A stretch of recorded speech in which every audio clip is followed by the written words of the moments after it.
you do need to set your box at an appropriate height.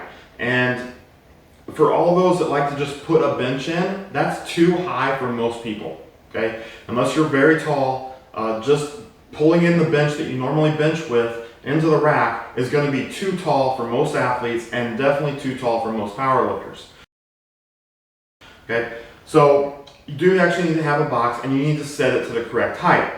Going back to some of the late 90s, early 2000s where they like to have the box super high, that's really not doing very much for us. So we do need to put the box at a height that we're going to get something out of that squat.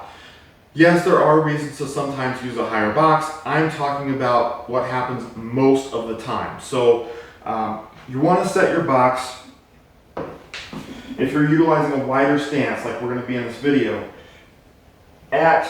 with the same stance so that the crease of your hip is right at or just below the top of your knee. Okay? Now the way you're going to want to measure this is actually taking the lifter or the athlete, having them put the bar on their back and squatting exactly the way that they're going to squat. If you just have them sit on the box, this is what they're going to do. They're going to walk up, they're going to sit like this. Well, this isn't how they squat, and what you actually find is that when they go to their actual squat stance, they have a bar on their back, so their hips are in a slightly different position.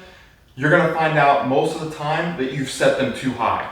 So have them put a bar on their back, have them squat exactly the way that they're going to squat when they're training, and set their box height accordingly. And you may take a couple sets to do that where you're sliding mats in and out. Okay, do a rep. No, it's too high. Put that in. Do a rep. Okay, put another one in, and then eventually you're going to find out exactly where you want them.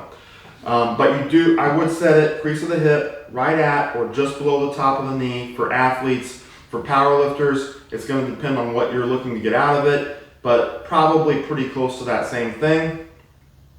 Leaving it too high is not very beneficial, so you want to make sure and get down so you're getting the proper musculature involved.